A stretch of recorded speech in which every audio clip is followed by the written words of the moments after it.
ನಮಸ್ಕಾರ. ಒಬ್ಬ ಹೆಣ್ಣಿನ ಪವಿತ್ರವಾದಂಥ ಭಕ್ತಿಗೆ ಮೆಚ್ಚಿ ಸಾಕ್ಷಾತ್ ಮಹಾಲಕ್ಷ್ಮಿ ಅವಳ ಕನಸಿನಲ್ಲಿ ಕಂಡು ಶ್ರಾವಣ ಮಾಸದ ಶುಕ್ರವಾರದಂದು ನನ್ನನ್ನು ಪೂಜಿಸು ಅಂತ ಹೇಳಿದ್ದಾಳೆ ಅಂತ ಹೇಳಿದರೆ ನೀವು ನಂಬ್ತೀರಾ? ಆ ಒಂದು ಕನಸು ಹೇಗೆ ಒಂದು ಪವಿತ್ರ ವ್ರತಕ್ಕೆ ಕಾರಣವಾಯಿತು ಗೊತ್ತಾ?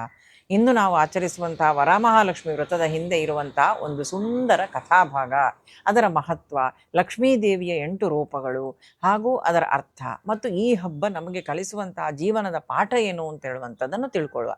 ಕೊನೆವರೆಗೂ ಕೂಡ ಕೇಳಿ. ಯಾಕೆಂದರೆ ವರಮಹಾಲಕ್ಷ್ಮಿ ಅಂತ ಹೇಳಿದರೆ ಕೇವಲ ಹಣ ಮತ್ತು ಐಶ್ವರ್ಯವನ್ನು ಕೊಡುವಂತಹ ದೇವತೆ ಮಾತ್ರ ಅಲ್ಲ, ನಮ್ಮ ಜೀವನದಲ್ಲಿ ಬೇಕಾಗಿರುವಂತಹ ಹಲವು ರೀತಿಯ ಐಶ್ವರ್ಯವನ್ನು, ಸಂಪತ್ತನ್ನು ತಂದು ಕೊಡುವಂತಹ ತಾಯಿಯವಳು, ಕರುಣಿಸುವಂತಹ ತಾಯಿ. ಹಾಗಾಗಿ ಇವತ್ತಿನ ದಿವಸ ನಾವು ವರಮಹಾಲಕ್ಷ್ಮಿ ವ್ರತದ ಬಗ್ಗೆ ಸ್ವಲ್ಪ ಚಿಂತನೆಯನ್ನು ನಡೆಸುವ.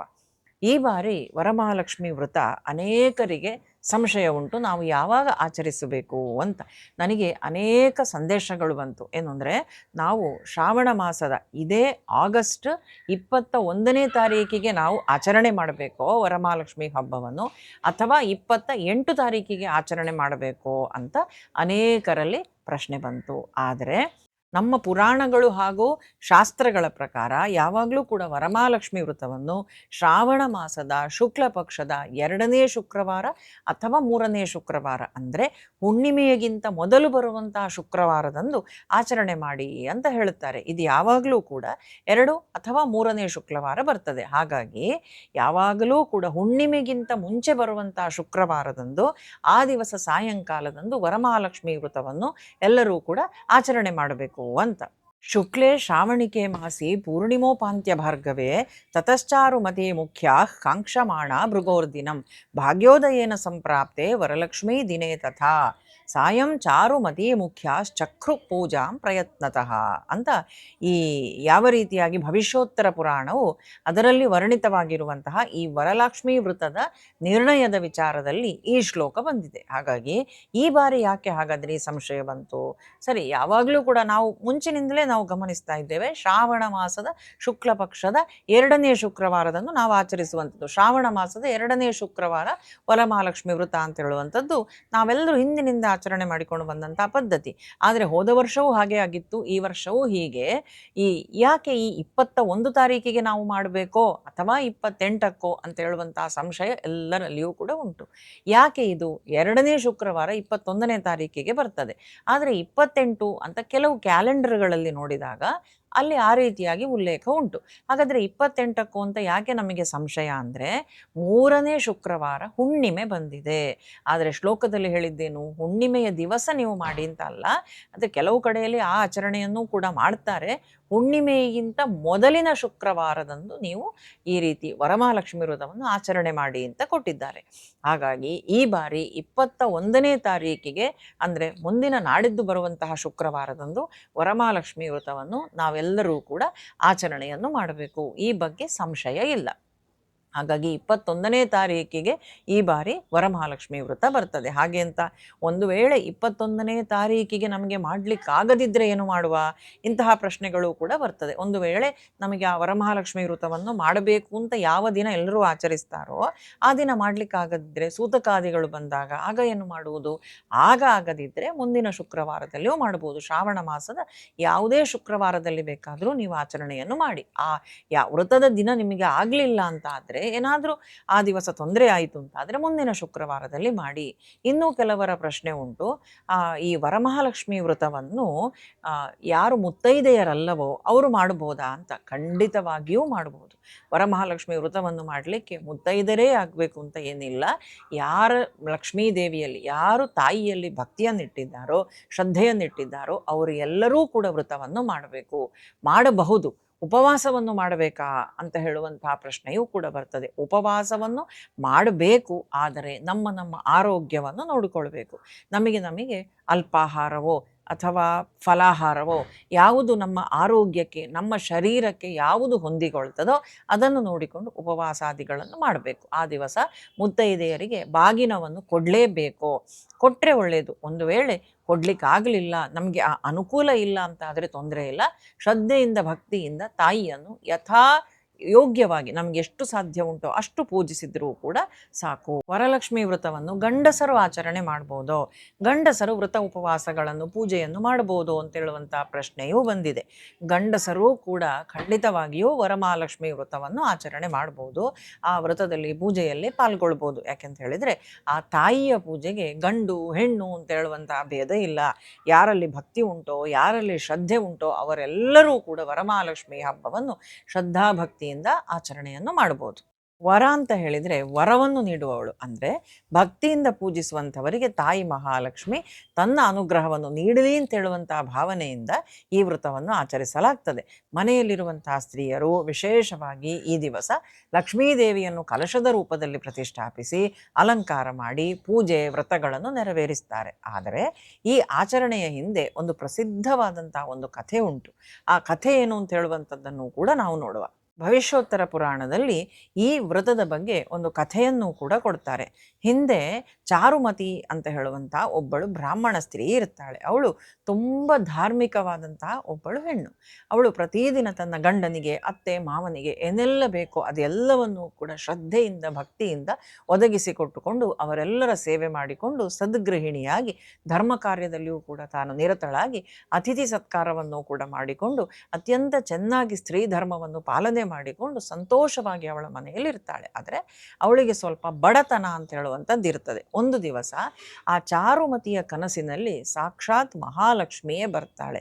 ಬಂದು ತಾಯಿ ಅವಳಿಗೆ ಹೇಳ್ತಾರಂತೆ, ಶ್ರಾವಣ ಮಾಸದ 2ನೇ ಶುಕ್ರವಾರ ಅಥವಾ ಹುಣ್ಣಿಮೆಗಿಂತ ಮುಂದಲು ಬರುವಂತಹ ಶುಕ್ರವಾರದಂದು ನೀನು ನನ್ನನ್ನು ಪೂಜಿಸು, ನಿನ್ನ ಎಲ್ಲ ಕಷ್ಟಗಳನ್ನು ಕೂಡ ನಾನು ನಿವಾರಣೆ ಮಾಡ್ತೇನೆ, ನಿನಗೆ ಸಂತೋಷವನ್ನು ಸುಖವನ್ನು ಸಮೃದ್ಧಿಯನ್ನು ತಂದು ಕೊಡ್ತೇನೆ ಅಂತ ತಾಯಿಯೇ ಅವಳಿಗೆ ಕನಸಿನಲ್ಲಿ ಬಂದು ಸ್ವತಃ ಮಹಾಲಕ್ಷ್ಮಿ ಸೂಚಿಸ್ತಾಳೆ. ಚಾರುಮತಿ ಕನಸಿನಿಂದ ಎದ್ದೇಳುತ್ತಾಳೆ, ನಿದ್ದೆಯಿಂದ ಎಚ್ಚರಗೊಳ್ತಾಳೆ. ಹಾಗೂ ತನಗೆ ಕನಸು ಬಿದ್ದದ್ದನ್ನು, ಆ ಕನಸಲ್ಲಿ ತಾಯಿ ಆಶೀರ್ವದಿಸಿ ಅನುಗ್ರಹಿಸಿದ್ದನ್ನು ಹಾಗೂ ತಾಯಿ ಸೂಚಿಸಿದ್ದನ್ನು ಇದೆಲ್ಲವನ್ನೂ ಕೂಡ ತನ್ನ ಗಂಡನಿಗೆ, ಅತ್ತೆ ಮಾವಂದರಿಗೆ ಹಾಗೂ ಬಂಧುಗಳಿಗೆಲ್ಲ ತಿಳಿಸ್ತಾಳೆ. ಶ್ರಾವಣ ಮಾಸದ 2ನೇ ಶುಕ್ರವಾರ ಬರ್ತದೆ, ಹುಣ್ಣಿಮೆಗಿಂತ ಮೊದಲಿನ ಶುಕ್ರವಾರ. ಆ ದಿವಸ ಬೆಳಿಗ್ಗೆ ಬೇಗನೆ ಎದ್ದು ಮನೆಯನ್ನೆಲ್ಲ ಶುಚಿಗೊಳಿಸ್ತಾಳೆ, ರಂಗವಲ್ಲಿಯನ್ನು ಹಾಕ್ತಾಳೆ, ಸಿಂಗರಿಸ್ತಾಳೆ ಹಾಗೂ ತಾಯಿಯನ್ನು ಕಲಶ ಮಧ್ಯದಲ್ಲಿ ಆವಾಹನೆ ಮಾಡಿ ಶ್ರದ್ಧಾಭಕ್ತಿಯಿಂದ ಪೂಜೆಯನ್ನು ಮಾಡ್ತಾಳಂತೆ. ಉಪವಾಸ ಇರ್ತಾಳೆ, ಎಷ್ಟು ಸಾಧ್ಯ ಉಂಟು ಅಷ್ಟರ ಮಟ್ಟಿಗೆ ನೈವೇದ್ಯವನ್ನು ಮಾಡಿ ತಾಯಿಗೆ ಅರ್ಪಿಸ್ತಾಳೆ. ಆ ದಿನ ಅವಳ ಜೊತೆಯಲ್ಲಿ ಇತರ ಸ್ತ್ರೀಯರು ಕೂಡ ಆ ದಿನ ವ್ರತಕ್ಕೆ ಕೂತ್ಕೊಳ್ತಾರಂತೆ. ಯಾವಾಗ ಅವರು ಆ ವ್ರತವನ್ನು ವರಮಹಾಲಕ್ಷ್ಮಿ ವ್ರತವನ್ನು ಆಚರಣೆ ಮಾಡ್ತಾರೋ ಆವಾಗ ಅವರ ಕೈಗೆ ಕಂಕಣಗಳು ಬಂದುವು, ಕಾಲಿಗೆ ಗೆಜ್ಜೆಗಳು ಬಂದುವು ಹಾಗೂ ಮುಡಿಯಲ್ಲಿ ಹೂವು, ಇದೆಲ್ಲವೂ ಕೂಡ ಕೈಗಳಲ್ಲಿ ಬಳೆ, ಇದೆಲ್ಲವೂ ಕೂಡ ತಾಯಿಯ ಅನುಗ್ರಹದಿಂದ ಆ ಕ್ಷಣದಲ್ಲೇ ಅವರ ಮೈ ಮೇಲೆ ಅದೆಲ್ಲವೂ ಕೂಡ ಕಾಣಿಸಿಕೊಂಡಿತು ಅಂತ ಹೇಳುವಂಥದ್ದನ್ನು ಕೂಡ ಈ ಕಥೆ ಹೇಳುತ್ತದೆ. ಹಾಗಾಗಿ ವರಮಹಾಲಕ್ಷ್ಮಿ ಪೂಜೆಯನ್ನು ಮಾಡಿ ಆ ಚಾರುಮತಿ ಅಲ್ಲಿಂದ ಮುಂದೆ ತಾನು ತನ್ನ ಮನೆಯಲ್ಲಿ ಐಶ್ವರ್ಯವನ್ನು, ಸಂಪತ್ತನ್ನು, ನೆಮ್ಮದಿಯನ್ನು ಎಲ್ಲವನ್ನೂ ಕೂಡ ಮೊದಲು ಇದ್ದದ್ದಕ್ಕಿಂತಲೂ ಹೆಚ್ಚಾಗಿ ತಾನು ಪಡ್ಕೊಂಡ್ಲು ಅಂತ ಹೇಳುವಂಥದ್ದನ್ನು ಈ ಕಥೆ ಹೇಳುತ್ತದೆ. ಅಂದರೆ ವರಮಹಾಲಕ್ಷ್ಮಿ ಪೂಜೆ ಅಂತ ಹೇಳಿದರೆ ನಮ್ಮ ಮನಸ್ಸಲ್ಲಿ ಲಕ್ಷ್ಮಿ ಅಂತ ಹೇಳಿದ ಕೂಡಲೇ ಅವಳು ಸಂಪತ್ತನ್ನು ಕೊಡುವಂಥ ದೇವತೆ ಅಂತ ಮಾತ್ರ ನಮ್ಮ ಕಲ್ಪನೆ. ಲಕ್ಷ್ಮೀ ಪೂಜೆ ಅಂತ ಹೇಳಿದರೆ ನಾವು ದೇವರ ಮುಂದೆ ದುಡ್ಡನ್ನಿಡುವಂಥದ್ದು, ನಿಧಿಯನ್ನಿಡುವಂಥದ್ದು, ಆಭರಣಗಳನ್ನಿಡುವಂಥದ್ದು, ಇದನ್ನೆಲ್ಲ ಇನ್ನಷ್ಟು ಹೆಚ್ಚು ಮಾಡಿಕೊಡು ಅಂತ. ಆದರೆ ಲಕ್ಷ್ಮೀ ಅಂತ ಹೇಳಿದರೆ ಕೇವಲ ಸಂಪತ್ತು ಮಾತ್ರ ಅಲ್ಲ, ಹಣ ಮಾತ್ರ ಅಲ್ಲ. ಲಕ್ಷ್ಮೀ ಅಂತ ಹೇಳಿದರೆ ಮಾನಸಿಕವಾದಂಥ ನೆಮ್ಮದಿಯೂ ಲಕ್ಷ್ಮಿಯೇ, ಮನೆಯಲ್ಲಿರುವಂಥ ಸಂತೋಷವೂ ಲಕ್ಷ್ಮಿಯೇ, ಮನೆಯಲ್ಲಿರುವಂಥ ಮಕ್ಕಳೂ ಕೂಡ ಲಕ್ಷ್ಮಿಯ ಅನುಗ್ರಹವೇ. ಹಾಗೇನೆ ವಿದ್ಯೆ, ನಮ್ಮಲ್ಲಿ ಜ್ಞಾನ ಉಂಟು ಅಂತಾದರೆ ಅದೂ ಲಕ್ಷ್ಮಿಯೇ. ಹೀಗೆ ಇದೆಲ್ಲವನ್ನೂ ಕರುಣಿಸು. ಕೇವಲ ಸಂಪತ್ತು ಇದ್ದು ಬೇರೆ ಸುಖಗಳು, ಮಾನಸಿಕವಾದಂಥ ನೆಮ್ಮದಿ ಇಲ್ಲ, ಆರೋಗ್ಯ ಇಲ್ಲ ಅಂತಾದರೆ ಆ ಸಂಪತ್ತಿನಿಂದ ಏನು ಪ್ರಯೋಜನ? ಹಾಗಾಗಿ ಆರೋಗ್ಯ, ನೆಮ್ಮದಿ, ಸಂತಾನ ಇದೆಲ್ಲವೂ ಕೂಡ ಲಕ್ಷ್ಮಿಯೇ. ಹಾಗಾಗಿ ಅದೆಲ್ಲವನ್ನೂ ದೊರಕಿಸಿಕೊಡು ಅಂತ ತಾಯಿ ಹತ್ರ ನಾವು ಶ್ರದ್ಧೆಯಿಂದ ಪ್ರಾರ್ಥನೆ ಮಾಡುವಂಥ ವ್ರತ ಏನುಂಟಲ್ಲ ಅದು ವರಮಹಾಲಕ್ಷ್ಮಿ ವ್ರತ. ವರಮಹಾಲಕ್ಷ್ಮಿ ಪೂಜೆಯಲ್ಲಿ ಮಹಾಲಕ್ಷ್ಮಿಯ 8 ರೂಪಗಳನ್ನು ವಿಶೇಷವಾಗಿ ಸ್ಮರಿಸಲಾಗ್ತದೆ. ಅವುಗಳನ್ನು ಸಾಮಾನ್ಯವಾಗಿ ಅಷ್ಟಲಕ್ಷ್ಮಿ ಅಂತ ಕರೀತಾರೆ. ಆದಿಲಕ್ಷ್ಮಿ ಅಂದರೆ ಮೂಲ ಶಕ್ತಿ ಮತ್ತು ಆಧ್ಯಾತ್ಮಿಕ ಸಮೃದ್ಧಿ. ಧನಲಕ್ಷ್ಮಿ ಸಂಪತ್ತು ಮತ್ತು ಆರ್ಥಿಕ ಸಮೃದ್ಧಿಯನ್ನು ಕೊಡ್ತಾಳೆ. ಧಾನ್ಯಲಕ್ಷ್ಮಿ ಅನ್ನ, ಆಹಾರ ಮತ್ತು ಕೃಷಿಯ ಸಮೃದ್ಧಿ.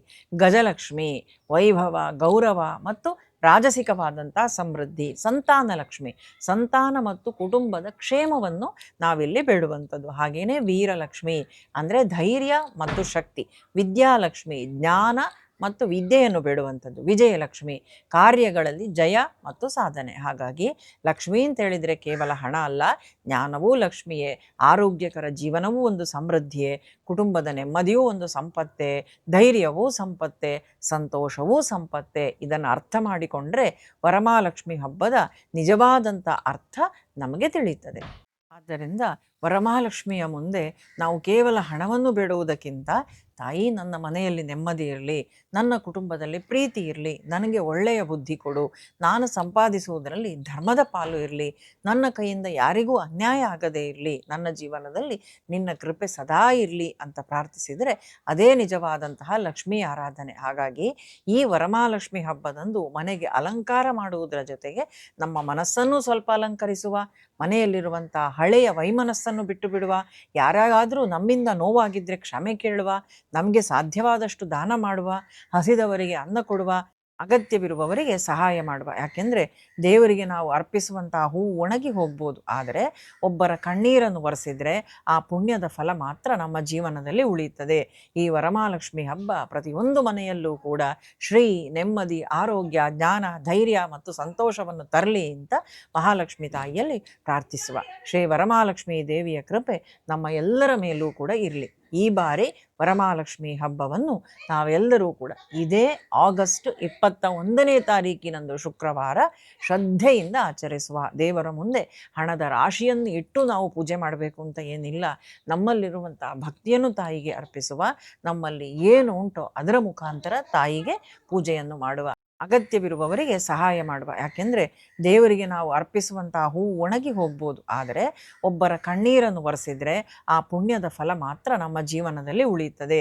ಈ ವರಮಹಾಲಕ್ಷ್ಮಿ ಹಬ್ಬ ಪ್ರತಿಯೊಂದು ಮನೆಯಲ್ಲೂ ಕೂಡ ಶ್ರೀ, ನೆಮ್ಮದಿ, ಆರೋಗ್ಯ, ಜ್ಞಾನ, ಧೈರ್ಯ ಮತ್ತು ಸಂತೋಷವನ್ನು ತರಲಿ ಅಂತ ಮಹಾಲಕ್ಷ್ಮಿ ತಾಯಿಯಲ್ಲಿ ಪ್ರಾರ್ಥಿಸುವ.